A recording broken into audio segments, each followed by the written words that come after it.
নমস্কার, জিওটেক্স চ্যানেলে সকলকেই স্বাগতম। আজকের আলোচনা উচ্চ মাধ্যমিক 2022 শিক্ষাবর্ষের ভূগোল বিষয়ের মার্ক অন অর্থাৎ এমসিকিউ প্রশ্নের প্রাকৃতিক ভূগোল থেকে লাস্ট মিনিট সাজেশন নিয়ে। চ্যানেলে নতুন হয়ে চ্যানেলটিকে অবশ্যই সাবস্ক্রাইব করে পাশে থাকা বেল আইকনটি প্রেস করে দাও এই ধরনের নতুন ভিডিওর আপডেট পাওয়ার জন্য। এই চ্যানেলে এর আগে লাস্ট মিনিট সাজেশন 7 মার্কের, এছাড়াও প্রাকৃতিক ভূগোল থেকে এবং অর্থনৈতিক ভূগোল থেকে 1 মার্কের এসিকিউ প্রশ্নগুলি আলোচনা করা হয়েছে, আপলোড করে দেওয়া হয়েছে। দেখে না থাকলে অবশ্যই দেখে নেবে, ডেসক্রিপশন বক্সে লিঙ্ক দেওয়া থাকছে। তাহলে শুরু করা যাক আজকের আলোচনা।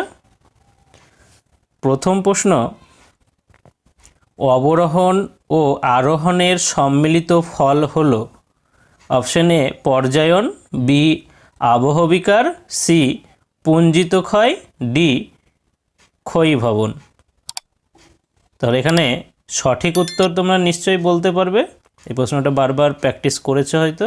তাহলে এখানে সঠিক উত্তর হচ্ছে অপশন এ পর্যায়ন। এবার বাকি অপশানগুলো দেখো। আবহবিকার কি? তোমরা জানো যে আবহবিকার হচ্ছে আবহাওয়ার বিভিন্ন উপাদান যেমন উষ্ণতা, বায়ুপ্রবাহ, বৃষ্টিপাত, এগুলোর তারতম্যের কারণে যখন শিলাস্তর যান্ত্রিকভাবে চূর্ণবিচূর্ণ এবং রাসায়নিকভাবে বিয়োজিত হয়ে সেই স্থানেই পড়ে থাকে তখন তাকে আবহবিকার বলে। আবার আবহবিকার প্রাপ্ত শিলাখণ্ড যখন বিভিন্ন প্রাকৃতিক শক্তি যেমন নদী, বায়ু, হিমবাহ এদের দ্বারা এক স্থান থেকে অন্য স্থানে স্থানান্তরিত হয় তখন সেই প্রক্রিয়াকে বলা হয় ক্ষয়ীভবন। আর পুঞ্জিত ক্ষয় কি? পুঞ্জিত ক্ষয় হলো যখন পাহাড় বা পর্বতের গা বেয়ে যখন উপর থেকে শিলাখণ্ড মৃত্তিকা নিচের দিকে অভিকর্ষ স্থানে নেমে আসে তখন সেই প্রক্রিয়াকে বলা হয় পুঞ্জিত ক্ষয়।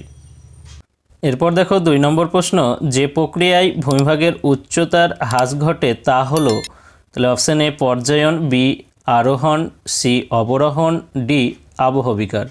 তাহলে এখানে সঠিক উত্তর হবে, হ্রাস পাওয়ার কথা বলেছে তাহলে উত্তর হচ্ছে সি অবরোহণ। আর বৃদ্ধি পাওয়ার কথা বললে উত্তর হতো বি আরোহণ। তাহলে এখানে সঠিক উত্তর হলো কি সি অবরোহণ। 3 নম্বর প্রশ্ন, গ্রেড শব্দটি কে প্রথম ব্যবহার করেন? Option A G K. Gilbert, B Arthur Holmes, C Davis, D Dokuchaev. তাহলে এখানে সঠিক উত্তর হবে অপশন এ জি.কে. গিলবার্ট। তাহলে গ্রেড বা পর্যায়নের প্রথম ধারণা কে দেন বললে উত্তর লিখতে হবে জি.কে. গিলবার্ট। 1876 সালে তিনি পর্যায়নের প্রথম ধারণা দিয়েছিলেন। এরপরে দেখো বি অপশানে দেওয়া আছে আর্থার হোমস, ইনি পরিচলন স্রোতের কথা বলেছিলেন। আর ডেভিস, একে পেয়েছো ক্ষয়চক্রের, এখানে ডেভিসের কথা পাবে, তোমাদের চ্যাপ্টার থেকে বাদ দিয়ে দিয়েছে ক্ষয়চক্রটা। আর ডি এ যে ডকুচেভ আছে একে মৃত্তিকা বিজ্ঞানের জনক বলা হয়। তাহলে বাকি অপশানগুলো বুঝতে পারলে। এরপরে দেখো 4 নম্বর প্রশ্ন, রাসায়নিক আবহবিকার অধিক লক্ষ্য করা যায় অপশান এ নিরক্ষীয় জলবায়ু, বি মরু জলবায়ু, সি শুষ্ক নাতিশীতোষ্ণ, ডি মেরু জলবায়ু অঞ্চলে। তাহলে এখানে সঠিক উত্তর হবে অপশান এ নিরক্ষীয় জলবায়ু অঞ্চলে। তাহলে নিরক্ষীয় জলবায়ু অঞ্চলে রাসায়নিক আবহবিকার, আর যদি বলতো যান্ত্রিক আবহবিকার অধিক লক্ষ্য করা যায় তাহলে উত্তর হতো মরু জলবায়ু। এরপর দেখো 5 নম্বর প্রশ্ন, আবহিক জলের প্রধান উৎস হলো অপশান এ তুষারপাত, বি ম্যাগমা জল, সি বৃষ্টিপাত, ডি পুকুর। তাহলে এখানে সঠিক উত্তর হবে অপশান সি বৃষ্টিপাত। আবহিক জলের উৎস তুষারপাত এবং বৃষ্টিপাত দুটোই, কিন্তু প্রধান যে উৎস সেটা হচ্ছে বৃষ্টিপাত। আর ভূঅভ্যন্তরে যে ম্যাগমার জল, মানে ম্যাগমার সাথে ভূপৃষ্ঠের বাইরে যে জল বেরিয়ে আসে তাকে উৎসন্দ জল বলা হয়। আর এখানে সেরকম অপশান আলোচনা করার নেই। এরপরে দেখো 6 নম্বর প্রশ্ন, যে শিলাস্তর কোনোভাবেই জল সঞ্চয় ও ক্ষরণে সক্ষম নয় তা হলো, এখানে সঠিক উত্তর হবে অপশান সি অ্যাকুইফিউজ। অ্যাকুইফিউজ কোন শিলায় দেখা যায়? যেমন গ্রানাইট লিখতে পারো উদাহরণ হিসেবেও আসতে পারে। এছাড়াও তোমাদের দিতে পারে যে অ্যাকুইক্লুড। তাহলে অ্যাকুইক্লুডের এখানে মনে রাখতে হবে যে অ্যাকুইক্লুড কি? অ্যাকুইক্লুড হচ্ছে যে শিলাস্তর জল ধারণ করতে পারে কিন্তু ক্ষরণ করতে পারে না, তাকেই বলা হয় অ্যাকুইক্লুড। যেমন সেল শিলাস্তরের নাম বলতে পারো। আর অ্যাকুইটার্ড কি? যে শিলাস্তরটা জল স্বল্প পরিমাণে সঞ্চয় করে রাখতে পারে আর স্বল্প পরিমাণে সরবরাহ করতে পারে তাকেই বলা হয় অ্যাকুইটার। যেমন কাদা পাথর শিলাস্তর, এইভাবেও বাকিগুলোও কিন্তু জেনে রাখতে হবে। আর অ্যাকুইফার কি, ভূ অভ্যন্তরে যখন দুটো অপবেশ্য শিলাস্তরের মাঝে যে প্রবেশ্য শিলাস্তর জলপূর্ণ থাকে, ভৌমজলপূর্ণ, সেই শিলাস্তরটাকে অ্যাকুইফার বলা হয়। এরপরের প্রশ্ন দেখো, সোয়ালো হোল ফান্ডসে কী নামে পরিচিত? অপশান এ গুফরে, বি জামা, সি সচ, ডি টেরারোসা। তাহলে এখানে সঠিক উত্তর হবে অপশান সি সচ। তাহলে অপশান যে এ আছে গুফরে, এটা কি? গুফরে হচ্ছে পৃথিবীর গভীরতম গুহা, কাস্ট গুহার উদাহরণ। আর অপশান বি এখানে যে জামা আছে, এটা হচ্ছে অপেক্ষাকৃত ছোট বা ক্ষুদ্রাকৃতির যে উভালা, তাকে জামা বলা হয়। আর অপশান ডি এর টেরারোসা, সেটা হচ্ছে কাস্ট অঞ্চলে দ্রবণ প্রক্রিয়ার ফলে যে লৌহ যৌগ মিশ্রিত লাল বর্ণের মৃত্তিকা সৃষ্টি হয়, তাকে টেরারোসা বলে। এইভাবে বাকিগুলো মনে রাখবে। এরপরে দেখো, পৃথিবীর গভীরতম গুহা হলো, তাহলে এখানে অপশান একটু আগেই বললাম যে অপশানে যে গুফরে ছিল গভীরতম গুহা, তাহলে এখানে অপশানগুলো দেখো আগে। যে অপশান এ আছে হোলক গুহা, বি গুফরে বার্জার গুহা, সি চেরাপুঞ্জি, ডি পাঁচমারি। তাহলে এখানে সঠিক উত্তর হবে অপশান বি গুফরে বার্জার গুহা। আর অপশান এ যে আছে হোলক গুহা, এটা হচ্ছে পৃথিবীর দীর্ঘতম কাস্ট গুহা। দেখো হোলক যে স্পেলিংটা, বানানটা সেটা অনেকটাই বড় আছে না, দীর্ঘ আছে না, এই কারণে মনে রাখবে যে বানানটা বড় সেটা হচ্ছে দীর্ঘতম, আর গভীরতম বললে গুফরে বার্জা, যেটা ছোট বানান আছে। এইভাবে মনে রাখলে এই দুটোই মনে থাকবে, না তো গুলিয়ে যেতে পারে। এরপরে দেখো, উৎসন্দ জল গভীরে সৃষ্টি হলে তাকে বলে অপশান এ সহজাত জল, বি আবহিক জল, সি ঘনীভূত জল, ডি প্লুটোনিক জল। তাহলে এখানে সঠিক উত্তর হবে অপশান ডি প্লুটোনিক জল। উৎসন্দ জল কি, যখন ম্যাগমার সাথে, উত্তপ্ত ম্যাগমার সাথে যে তরল জলটা বেরিয়ে আসে, তরল পদার্থ বেরিয়ে আসে, সেটাই হচ্ছে উৎসন্দ জল। আর এটা এটাই যখন অনেক গভীর থেকে বেরিয়ে আসে বা গভীরে থাকে, তখন সেটাকে প্লুটোনিক জল বলে। সহজাত জল কি, পাললিক শিলা যখন স্তরে স্তরে সঞ্চিত হয় বা গঠিত হয়, তখন এই পাললিক শিলা স্তরের মধ্যে যে জল থেকে যায়, সেটাই হচ্ছে সহজাত জল বা জন্মগত জলও বলা হয় তাকে। শীতোষ্ণ তৃণভূমি অঞ্চলের মৃত্তিকা হলো option A vertisol, B mollisol, C gelisol, D oxisol. তাহলে এখানে সঠিক উত্তর হবে অপশান বি মলিসল। অপশানে কিন্তু এখানে মলিসলের জায়গায় চার্নোজেম থাকে বা বিভিন্ন মৃত্তিকার নাম থাকবে, ল্যাটেরাইট, চার্নোজেম, পটজল, ঠিক আছে, এইরকম। তো সেখানে অপশান অনুযায়ী মলিসল মানেই চার্নোজেম মৃত্তিকা, সেখানে উত্তর করতে হবে তখন কিন্তু চার্নোজেম। আর বাকি যে অপশানে দেখো, অপশান এতে আছে ভার্টিসল, এটা হচ্ছে কৃষ্ণ মৃত্তিকার উদাহরণ হিসেবে বলতে পারো, ভার্টিসল উদাহরণ হিসেবে পরীক্ষাতে দিতে পারে। আর জেলিসলের উদাহরণ হচ্ছে তুন্দ্রা মৃত্তিকা, তুন্দ্রা মাটি। আর অক্সিসল হচ্ছে ল্যাটেরাইট মৃত্তিকার উদাহরণ। 11 নম্বর প্রশ্ন দেখো, ভৌত শুষ্ক মাটির উদাহরণ হলো option A chernozem, B chestnut, C podzol, D বেলে। তার এখানে সঠিক উত্তর হবে বেলে। এরপরের প্রশ্ন দেখো, একটি পৃথক সত্তা বিশিষ্ট ত্রিমাত্রিক মৃত্তিকার একক হলো, অপশান এ আছে ped, option B epipedon, C pedon, D polypedon. তাহলে এখানে সঠিক উত্তর হবে অপশান সি পেডন। একটি অনাঞ্চলিক মৃত্তিকার উদাহরণ দাও। Option A podzol, B laterite, C chestnut, D lithosol. তাহলে এখানে সঠিক উত্তর হবে অপশান ডি লিথোসল। এটা হচ্ছে একটা অনাঞ্চলিক মৃত্তিকা। অনাঞ্চলিক মৃত্তিকা মানে কি, বাইরের কোনো অঞ্চল থেকে এসে কোনো স্থানে স্থানান্তরিত হয়ে জমাট বেঁধে সেখানে যে সৃষ্টি হয় মৃত্তিকাটা, ঠিক আছে। তো সেই মৃত্তিকা, যেমন উদাহরণ হিসেবে পলি মৃত্তিকা বলতে পারো, লিথোসল বলতে পারো, হ্যাঁ, এই সমস্ত মৃত্তিকাগুলো হচ্ছে অনাঞ্চলিক। আর এছাড়াও আঞ্চলিক বাকি যে অপশানের দেওয়া আছে দেখো, পটজল, ল্যাটেরাইট, চেস্টনাট, এগুলো সব আঞ্চলিক মৃত্তিকার উদাহরণ। আর আন্তঃআঞ্চলিক বললে সেই গ্লে বা বগ মৃত্তিকা, হ্যাঁ, সোলোনেজ, এই ধরনের মৃত্তিকাগুলো। সোলনচাক। কোন বায়ু থার্মাল উইন্ড নামে পরিচিত? অপশান এ মৌসুমী বায়ু, বি আয়ন বায়ু, সি জেট বায়ু, ডি পশ্চিমা বায়ু। তাহলে এখানে সঠিক উত্তর হবে অপশান সি জেট বায়ু। ফেরেল সঞ্চালন কোষের সঙ্গে যুক্ত বায়ু প্রবাহ হলো অপশান এ পূবালি, বি পশ্চিমা বায়ু, সি আয়ন বায়ু, ডি মেরু বায়ু। তাহলে এখানে সঠিক উত্তর হবে অপশান বি পশ্চিমা বায়ু। ঘূর্ণবাতের শক্তির যোগান আসে অপশান এ উষ্ণবায়ু, বি সূর্যরশ্মি, সি লিনতাপ ও জলীয় বাষ্প, ডি অতি উচ্চ অক্ষাংশ থেকে। তাহলে এখানে সঠিক উত্তর হবে অপশন সি, লিনতাপ ও জলীয় বাষ্প থেকে। জাপান সাগরে ক্রান্তীয় ঘূর্ণবাদ যে নামে পরিচিত তা হলো option A typhoon, B hurricane, C cyclone, D তাইফু। তাহলে এখানে সঠিক উত্তর হবে অপশন ডি, তাইফু। অপশন এতে যে টাইফুন আছে সেটা চীন সাগরের ক্রান্তীয় ঘূর্ণবাতের নাম, আর হ্যারিকেন হচ্ছে ক্যারিবিয়ান দ্বীপপুঞ্জে, আর সাইক্লোন আমাদের যে ভারত বাংলাদেশ, হ্যাঁ, এই সীমান্তবর্তী অঞ্চলের দেশগুলোতে যেটা হয় সেটাকে সাইক্লোন বলা হয়। এছাড়াও আরও কয়েকটা নাম আছে, যেমন আমেরিকা যুক্তরাষ্ট্র বা মিসিসিপি নদীর মোহনা অঞ্চলে যে দেখা যায় ঘূর্ণিঝড়টা, তার নাম হচ্ছে টর্নেডো, ঠিক আছে। এছাড়াও ফিলিপাইন্স দ্বীপপুঞ্জে তাকে বাগুই বলে ক্রান্তীয় ঘূর্ণবাতকে। তো এগুলো ক্রান্তীয় ঘূর্ণবাতের বিভিন্ন নাম, বিভিন্ন জায়গায় যে বিভিন্ন ক্রান্তীয় ঘূর্ণবাতগুলো ঘটে সেগুলোই তাদের নাম। এছাড়াও রিসেন্টলি যে ঘূর্ণিঝড়গুলো হয়ে গেছে সেগুলোর নামগুলো একটু মনে রাখবে। যেমন ফণী ঘটেছিল, ফণী যে ঘূর্ণিঝড় হয়েছিল তার নাম দিয়েছিল বাংলাদেশ, ঠিক আছে। এই ধরনের কোন দেশ কোন নামটা দিয়েছে সেইগুলো একটু মনে রাখলে ভালো হয়, কারণ পরীক্ষাতে দিয়ে দিতেও পারে। যেমন বুলবুল নাম দিয়েছিল পাকিস্তান, আমফান নাম দিয়েছিল থাইল্যান্ড, ইয়াস ঘূর্ণিঝড়ের নাম দিয়েছিল ওমান, হ্যাঁ, এইগুলো একটু মনে রাখবে। এছাড়াও কোপেনকৃত AW জলবায়ু বলতে কি বোঝায়? অপশন এ মৌসুমি, বি নিরক্ষীয়, সি ক্রান্তীয় সাভানা, ডি স্টেপ। তাহলে এখানে সঠিক উত্তর হবে ক্রান্তীয় সাভানা, অপশন সি। এছাড়াও দেখো মৌসুমি জলবায়ু, এটা পরের প্রশ্নতেই আছে, তো এটা বলছি না, পরে আলোচনা করছি। আর অপশন বিতে আছে নিরক্ষীয় জলবায়ু, এর সংকেত কি? নিরক্ষীয় জলবায়ু যে সংকেত সেটা হচ্ছে AF, হ্যাঁ। আর স্টেপ যে জলবায়ু আছে সেটার সংকেত কি? BS। তো প্রথম যে লেটার বা অক্ষর সেটা ক্যাপিটালের হবে, আর পরের যে লেটারটা আছে সেটা স্মল লেটারের হবে।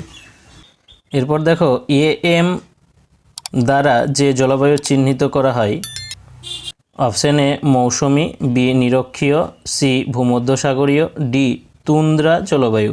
তাহলে এখানে সঠিক উত্তর হবে অপশন এ মৌসুমি জলবায়ু। এছাড়াও দেখো অপশন সিতে যেটা আছে ভূমধ্যসাগরীয় জলবায়ু, তার সংকেত যদি বলে তাহলে CS লিখতে হবে। আগেই বললাম যে প্রথম লেটারটা সবসময় ক্যাপিটালের, যে দ্বিতীয় লেটারটা আছে সেটা স্মলের হবে।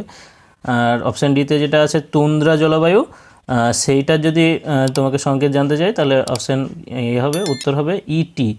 তো এক্ষেত্রে E আর T দুটোই ক্যাপিটালের লিখতে হবে। আর চিরতুষারাবৃত জলবায়ু যদি বলা হয় তাহলে EF লিখতে হবে, EF। তো এগুলো সবগুলো মনে রাখবে, পরীক্ষাতে আসার সম্ভাবনা বেশি। এরপরে দেখো মৌসুমি বায়ু হলো এক প্রকার, অপশন এ স্থানীয় বায়ু, বি সাময়িক বায়ু, সি নিয়ত বায়ু, ডি আকস্মিক বায়ু। তাহলে এখানে সঠিক উত্তর হবে অপশন বি সাময়িক বায়ু। কারণ আর নিয়ত বায়ু কোনগুলো? যেগুলো সারা বছর ধরে একটি নিয়মিত পথ ধরেই প্রবাহিত হয় তাদের নিয়ত বায়ু বলা হয়, যেমন আয়ন বায়ু, পশ্চিমা বায়ু, মেরু বায়ু। আকস্মিক বায়ু কোনগুলো? যেগুলো হঠাৎ করে যে সমস্ত বায়ু প্রবাহের সৃষ্টি হয়, যেমন ঘূর্ণঝড়, ঠিক আছে। এই ঘূর্ণবাদগুলোই হচ্ছে আকস্মিক বায়ু। আর স্থানীয় বায়ু কোনগুলো? যেগুলো বিশেষ কোনো একটা স্থানেই প্রবাহিত হয়, যেমন ওই চিনুক বায়ু আছে যাকে তুষারভক্ষক বলা হয়, হ্যাঁ। এছাড়াও মিস্ট্রাল, বোরো, এই সমস্ত বোরা বায়ু, এই সমস্ত বায়ুগুলোকে বলা হয় স্থানীয় বায়ু, যেগুলো স্থানীয়ভাবে সৃষ্টি হয়। এরপরে দেখো শীতকালে ভারতে পশ্চিমী ঝঞ্ঝার উৎপত্তির কারণ হলো অপশন এ নিরক্ষীয় জলবায়ু অঞ্চল, বি ক্রান্তীয় জলবায়ু অঞ্চল, সি ভূমধ্যসাগরীয় জলবায়ু অঞ্চল, ডি মেরু জলবায়ু অঞ্চল। তাহলে এখানে সঠিক উত্তর হবে অপশন সি ভূমধ্যসাগরীয় জলবায়ু অঞ্চল। শারীরবৃত্তীয় শুষ্ক মৃত্তিকায় যে উদ্ভিদ জন্মায় তা হলো option A xerophyte, B halophyte, C hydrophyte, D hygrophyte. তাহলে এখানে প্রথমত বলি যে শারীরবৃত্তীয় শুষ্ক মৃত্তিকা কী। শারীরবৃত্তীয় শুষ্ক মৃত্তিকা হলো সেই মৃত্তিকা যে মৃত্তিকায় অতিরিক্ত লবণতার থাকার কারণে উদ্ভিদ সেই মৃত্তিকা থেকে জল গ্রহণ করতে পারে না, তাকেই শারীরবৃত্তীয় শুষ্ক মৃত্তিকা বলে। তাহলে এখানে উপকূলবর্তী অঞ্চলের যে লবণাক্ত মৃত্তিকা সেক্ষেত্রে সেইটা দেখা যায়, যেমন তাহলে এখানে অপশন অনুযায়ী সঠিক উত্তর হবে অপশন বি হ্যালোফাইট। তাহলে এই হ্যালোফাইট কোথায় দেখা যায়? যেমন দেখা যায় আমাদের সুন্দরবন ম্যানগ্রোভ অরণ্য অঞ্চলের উপকূলবর্তী অঞ্চলে। তো এই হচ্ছে হ্যালোফাইট উদ্ভিদ। এছাড়াও দেখো অপশন এতে আছে জেরোফাইট, এটা হচ্ছে মরু বা জাঙ্গল উদ্ভিদ, মরু অঞ্চলের যে লবণাক্ত মৃত্তিকা এই উদ্ভিদ। বারবার মৃত্তিকাই বলছি। তো মরু অঞ্চলের যে উদ্ভিদ ক্যাকটাস জাতীয় কাঁটা জাতীয় তাকে জেরোফাইট বলে, আর হাইড্রোফাইট হচ্ছে জলজ উদ্ভিদগুলোকে বলে, আর হাইগ্রোফাইট যে সমস্ত ভিজে স্যাঁতসেঁতে আর্দ্র স্থানে যে সমস্ত উদ্ভিদগুলো জন্মায় যেমন মস ফার্ন এই সমস্ত উদ্ভিদদের বলা হয় হাইগ্রোফাইট। তাহলে জেরোফাইটের উদাহরণ যদি বলা হয় ফণিমনসা, হ্যালোফাইটের উদাহরণ হচ্ছে সুন্দরী যে গাছগুলো আছে সুন্দরী গরান এই সমস্ত। হাইড্রোফাইট যে জলজ উদ্ভিদগুলো পদ্ম, শালুক, শুষ্নি এই সমস্তগুলো। আর হাইগ্রোফাইট সেটা হচ্ছে মস লাইকেন এই সমস্ত, ঠিক আছে, মস ফার্ন। তো এরপরে দেখো পরের প্রশ্ন, শিলাগাত্রে বৃদ্ধিপ্রাপ্ত উদ্ভিদকে বলে? Option A oxylophyte, B lithophyte, C cyclophyte, D halophyte. তাহলে এখানে সঠিক উত্তর হবে অপশান বি লিথোফাইট। তাহলে এই লিথো কথার অর্থ মনে রাখতে হবে যে লিথো মানে হচ্ছে শিলা, যেমন লিথোস্ফিয়ার পড়েছো মানে শিলামণ্ডল, সেই শিলা হচ্ছে লিথো। তাহলে ফাইট মানে হচ্ছে উদ্ভিদ, তো সেখানেই লুকিয়ে আছে এর উত্তরটা যে লিথোফাইট মানে হচ্ছে শিলাগাত্রে বৃদ্ধিপ্রাপ্ত উদ্ভিদ বা জন্মানো উদ্ভিদকে বলা হয় লিথোফাইট। এছাড়াও দেখো অপশান এতে আছে অক্সিলোফাইট। তাহলে অক্সিলোফাইট উদ্ভিদ কাকে বলে? যেগুলো আমলিক মৃত্তিকায় জন্মায়, যেমন নিটাম। আর সাইক্লোফাইট বরফাবৃত অঞ্চলে যেমন জন্মায় সে সমস্ত উদ্ভিদকে বলা হয় সাইক্লোফাইট, যেমন লাইকোপোডিয়াম।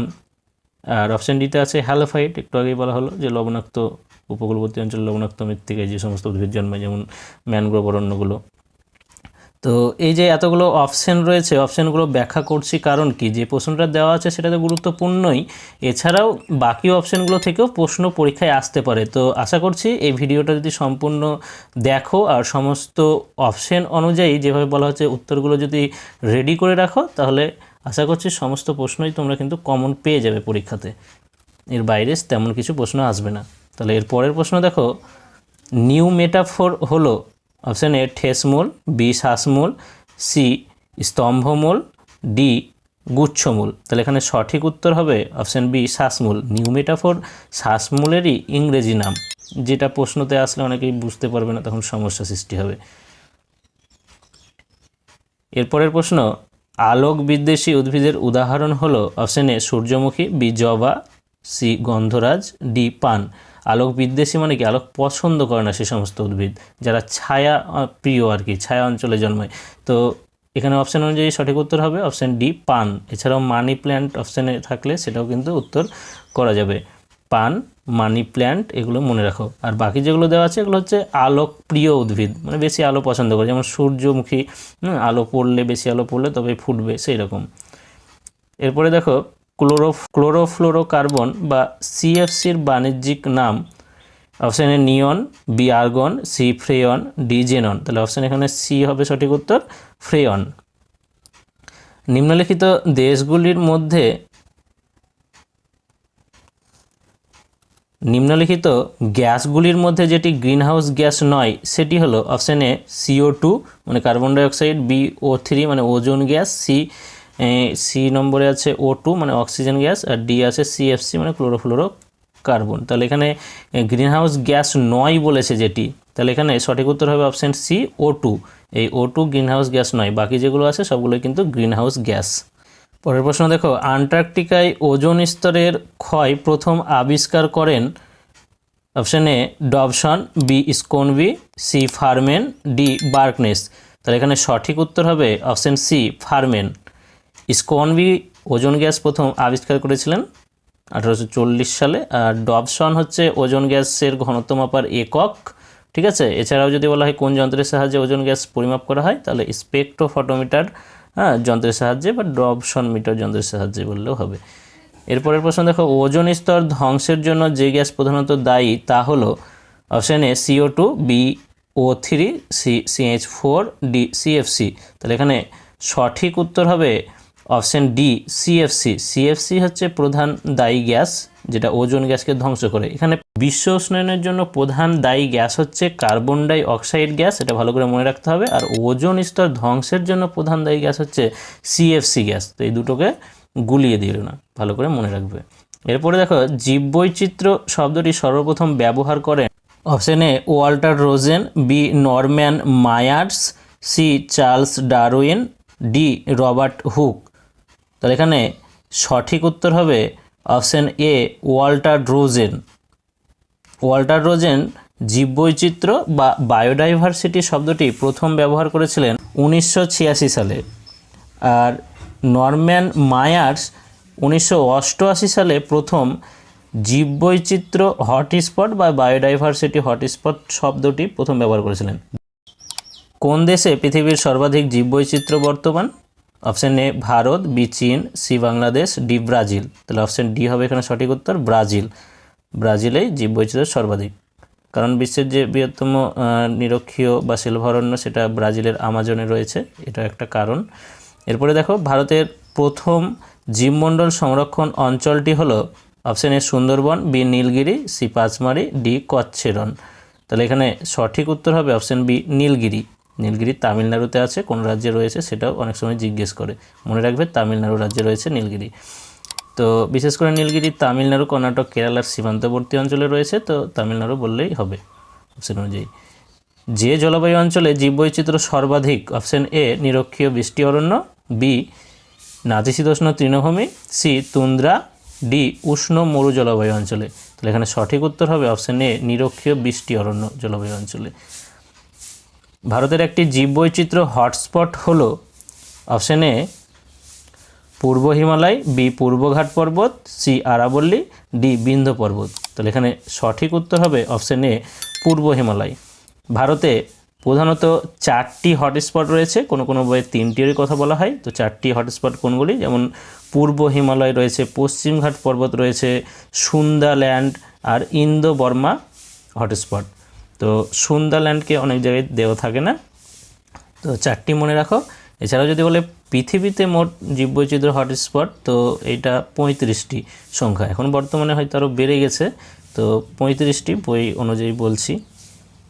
আজকের লাস্ট প্রশ্ন, অবলুপ্তির বিপদ থেকে মুক্ত প্রজাতি সমূহের তালিকা হলো option A red data book, green data book, C black data book, D blue data book.